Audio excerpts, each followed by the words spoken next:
Hola les guys, bonjour à tous et bienvenue dans ce nouvel épisode de Rien à voir. Aujourd'hui, je suis ravie de vous retrouver pour vous parler de la peur de l'engagement. Si jamais vous avez apprécié les épisodes que j'ai faits sur le célibat et sur le manque d'appartenance, je pense que cet épisode va vous parler parce que c'est un petit peu la suite de mes réflexions par rapport à tout ça. Donc, écoutez, si jamais ça vous intéresse, let's go. Alors, comme d'habitude, avant même de commencer à vous raconter ma vie, je vais vous donner une définition de ce qu'est la peur de l'engagement, histoire qu'on soit bien sûr de ce dont on va parler. Donc la peur de l'engagement, c'est une forme d'anxiété intense qui est liée à l'idée de s'investir durablement dans une relation ou dans un projet, souvent en raison de la peur de l'inconnu, de la perte de liberté, de la crainte de souffrir ou encore de celle d'échouer. Et la raison pour laquelle j'ai décidé de vous parler de ce sujet aujourd'hui, c'est tout simplement parce que je me suis rendu compte assez récemment d'à quel point cette peur était présente dans ma vie. Et peut-être que vous vous dites oui Olga, genre c'est vraiment évident et en soi oui c'est évident, mais je crois que moi je me suis très longtemps cachée derrière ce truc de j'ai pas d'attache, je suis un électron libre, je suis une femme indépendante, je n'ai besoin de personne et ça me va bien. Sauf qu'en réalité, je crois que je me suis pas mal menti à moi-même et qu'il y a quand même beaucoup de choix dans ma vie qui ont été dictés par cette peur de l'engagement. Et il y a un petit truc récemment qui m'a vraiment permis de mettre en évidence tout ça. C'est tout simplement le fait que j'ai décidé de m'orienter vers un métier qui me demande de faire une formation. Et donc, j'ai commencé à regarder les formations, à me rendre compte que ça allait me prendre du temps, ça allait me prendre de l'argent. Donc, j'ai commencé à chercher un taf. Et en fait, les choses se sont goupillées plutôt très rapidement. J'ai trouvé mon taf, j'ai trouvé un petit peu comment j'allais organiser ma vie pour pouvoir suivre cette formation pendant minimum 1 an. Voilà, tout s'est très bien agencé. Et puis, au moment où je me suis retrouvée devant le fait accompli, j'ai commencé à me dire mais qu'est-ce que je suis en train de faire ? Si ça se trouve, je vais perdre 1 an de ma vie pour rien. Si ça se trouve, c'est pas du tout le métier pour moi. J'ai commencé à me donner un peu toutes les raisons pour lesquelles ce serait pas un métier qui pourrait me correspondre. Alors qu'en réalité, avant de prendre ma décision, j'avais quand même pas mal réfléchi la chose et j'avais trouvé au contraire plein d'arguments en faveur de moi qui fais ce métier. Et c'est comme si d'un coup, je retournais un peu ma veste et d'un coup, je freinais des 4 fers et je me disais, faut pas que j'y aille, je vais perdre mon temps, je vais perdre mon argent, bref, je vais faire fausse route. Et je vais voir une pote ce soir-là qui m'avait dit 1 mois auparavant qu'elle aussi, elle avait envie de se lancer dans une formation pour un métier bien spécifique. Et en fait, cette pote m'avait dit genre 2 semaines plus tard, ouais non en fait, j'abandonne le projet. Et quand je l'ai revu ce fameux jour où j'étais en train de freiner des 4 fers, elle me dit que c'est de nouveau son projet. Donc je lui dis trop bien, mais qu'est-ce qui a fait que t'as eu un moment où t'avais un peu abandonné la chose? Et elle me dit, en fait j'avais juste peur. Et j'étais là, thank girl, because it's exactly... Arrête avec l'anglais Olga. Bref, je me suis dit franchement, c'est exactement en fait ce que je ressens, c'est juste de la peur. Olga, tu as juste peur de t'engager dans un projet. Et c'est là que je me suis rendu compte que finalement, mes études ont toujours été en mode je vais faire la chose qui me ferme le moins de portes. En gros, je vais choisir le cursus où je m'engage le moins dans quoi que ce soit. Et je me rends compte en fait en vous racontant tout ça que non seulement je choisissais des études qui n'étaient pas très engageantes, mais que moi-même je m'engageais vraiment pas beaucoup dedans. Je sais que par exemple quand j'étais en S, je savais pertinemment que j'allais pas faire un métier scientifique, donc j'étais juste en mode je suis là, mais bon, pour aller à l'étape d'après on va dire. Et ensuite, ça a toujours un peu été comme ça. Quand j'étais en prépa lettres, j'avais lu 3 livres dans ma vie, j'avais eu 5/20 au bac de français, donc vraiment je me sentais pas très concernée par ce qui se passait. Quand j'ai enchaîné ensuite sur une école de commerce, vous vous doutez bien que la personne très peu capitaliste que je suis était toujours pareil. Pourquoi je parle de moi à la 3e personne ? Bref, j'étais une touriste et vraiment ce statut de touriste, je l'ai gardé jusqu'à la fin de mes études. J'ai toujours eu ce truc de mettre une grande distance entre moi et ce que je faisais. Et bien sûr, la question à se poser, c'est pourquoi ? Et la réponse, c'est la peur de l'engagement. Et en règle générale, derrière une peur s'en cache plein d'autres. Et derrière ces autres peurs se cachent aussi des traumas et des blessures. Et je vais vous expliquer un peu ce qui, selon moi, se cache derrière ma peur de l'engagement, sachant que j'imagine que c'est vraiment propre à chacun. Mais en tout cas, dans mon cas, il y a clairement une peur de la dépendance, ou plutôt une peur de perdre mon indépendance, tout simplement parce que moi, je suis une personne très sensible et donc très manipulable. Et j'ai été très manipulée dans ma vie, notamment par ma famille, notamment par mes parents. Et le fait d'avoir pu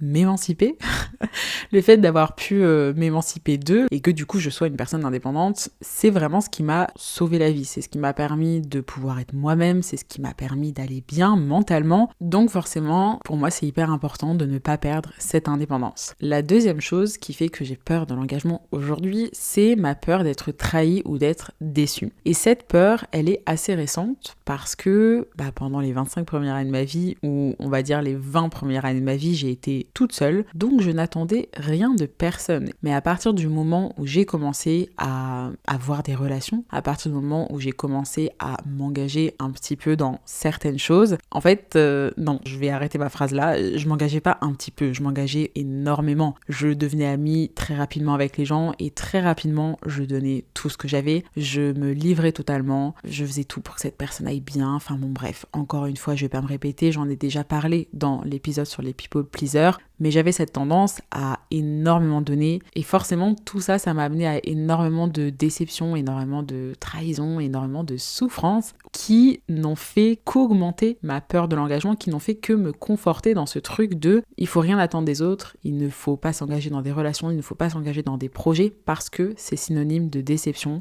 et donc de souffrance. Sauf que le problème, c'est qu'en essayant de me protéger pour ne pas souffrir, je finis par me couper d'absolument tout ce qui fait que j'ai envie d'être là, dans cette vie, sur cette planète. Parce que moi, le lien avec les autres, le fait de construire des choses ensemble, le fait de créer des choses ensemble, le fait d'aimer, de donner de l'amour, de prendre soin des autres, c'est littéralement tout ce pourquoi je suis là. Et j'ai envie de pleurer quand je le dis, donc vraiment, ça prouve que ça me touche. Bref, désolée, je suis cancer, je pleure tout le temps.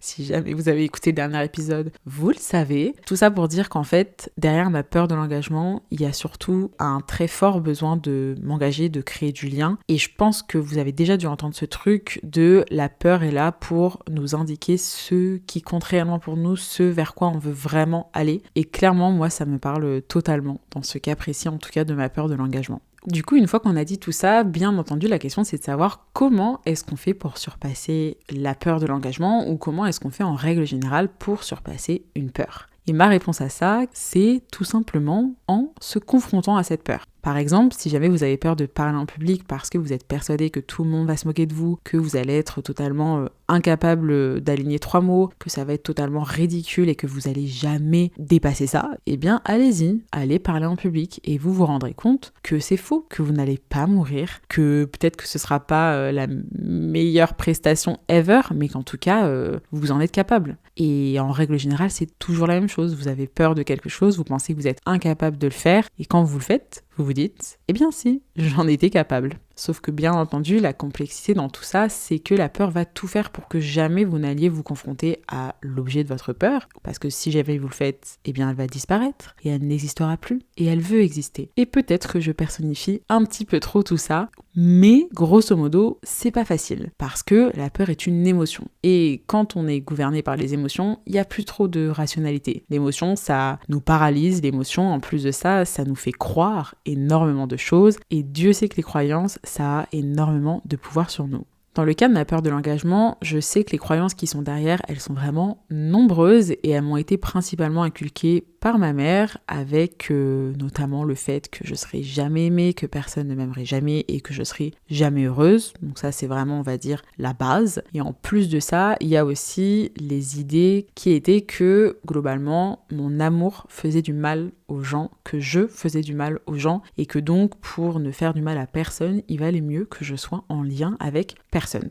Mais tout ça pour dire que pour moi, c'est vraiment primordial de comprendre quelles sont les croyances à l'origine de notre peur pour pouvoir surmonter cette peur. Parce que les identifier, ces croyances, ça va vous permettre de les détruire et de les remplacer par d'autres croyances. Par exemple, moi, il faut que j'arrive à remplacer ma croyance selon laquelle mon amour fait du mal par la croyance selon laquelle mon amour fait du bien et aussi cette idée que finalement le fait que j'existe dans ce monde, c'est une bonne chose pour ce monde et pas une mauvaise chose. Bon, bref. Depuis tout à l'heure, je vous donne des raisons assez personnelles liées à ma peur de l'engagement, mais ce qu'il faut bien comprendre, c'est que en règle générale, il y a de plus en plus de personnes qui souffrent, entre guillemets, de cette peur parce qu'on vit dans un contexte politique, économique, environnemental, sociétal qui ne favorise pas l'engagement. On va pas se mentir. C'est-à-dire que les choses sont tellement changeantes et pas forcément dans un côté très positif que forcément tout devient un petit peu plus compliqué et c'est vraiment difficile d'avoir confiance en l'avenir et d'avoir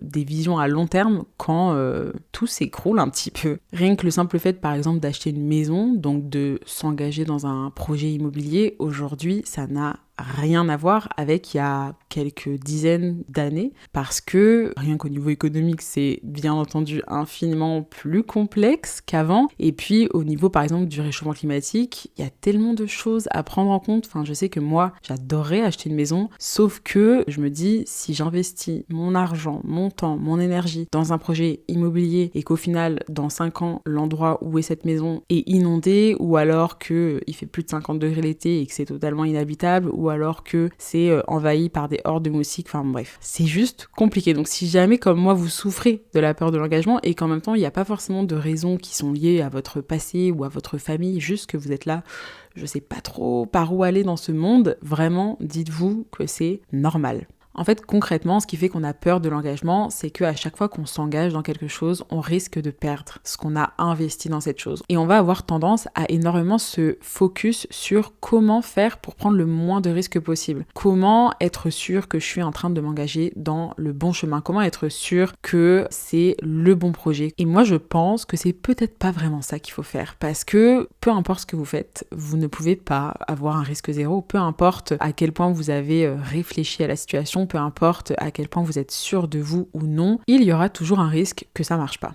Et c'est pour ça qu'en fait, pour moi, le plus important, c'est plutôt de s'assurer qu'on a un filet de sécurité au cas où ça marche pas. Je m'explique. Imaginons que vous êtes sur une falaise et en face de vous, il y a un fil pour traverser de l'autre côté. Si on vous dit qu'en dessous, il n'y a pas de filet de sécurité, bien entendu, vous allez passer énormément de temps à essayer de voir comment faire en sorte qu'il n'y ait aucun risque de tomber, puisque sinon, si vous tombez, vous êtes mort. Donc, vous allez passer des mois et des mois à vous entraîner, à faire l'équilibre. Enfin bon, vous allez vraiment vous focus sur comment faire en sorte que ce projet marche. Et en même temps, il y aura une telle pression que ça va être impossible, quoi. Enfin, je veux dire, au final, vous allez jamais vous lancer. Parce que vous savez que si vous vous lancez et que ça marche pas, vous allez mourir. Par contre, s'il y a un filet en dessous du fil, il y a quand même beaucoup moins de pression. Et vraiment, le simple fait de savoir que, au pire, si ça marche pas, c'est pas grave, je tombe dans le filet et je fais autre chose, ça fait que vous allez être quand même beaucoup plus rapide à vous lancer sur ce fil. Est-ce que ma métaphore était pertinente ? N'hésitez pas à me le dire. De toute façon, je pense qu'il y aura pas un seul épisode sans que je fasse une métaphore.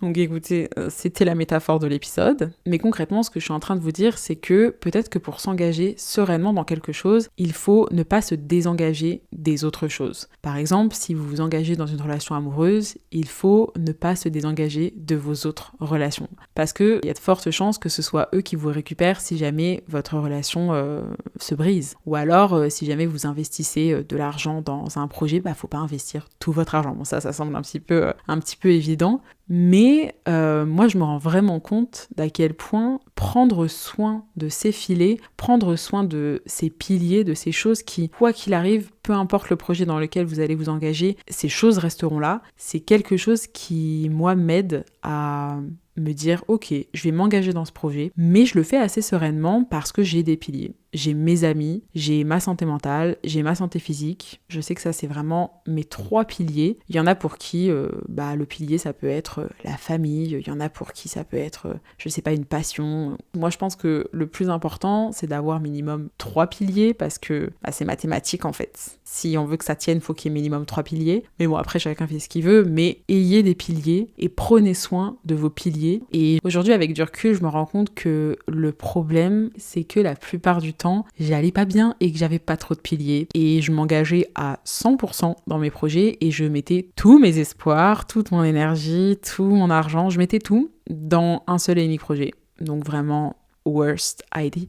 Qu'est-ce que j'ai à toujours parler anglais à la fin ? C'est pas possible. Bref, je pense qu'on va s'arrêter là. Merci à tous de m'avoir écouté et merci aussi à toutes les personnes qui ont rejoint le podcast assez récemment. Vous avez été nombreux et ça me fait trop plaisir. J'avoue que je sais pas si je vais pouvoir continuer vraiment le podcast parce que, comme je viens de vous le dire, je m'engage dans une nouvelle aventure, mais je vais tout faire pour, vraiment, sachez-le, parce que ça me fait trop plaisir. Il faut juste que je trouve un moyen de m'organiser un petit peu. Mais vraiment, merci pour tout. J'espère que cet épisode, comme les autres, vous aura plu et aura pu peut-être en aider certains. Et c'est à peu près tout. Je vous fais des gros bisous. On se retrouve, je l'espère, très bientôt. Et en attendant, prenez soin de vous. Ciao!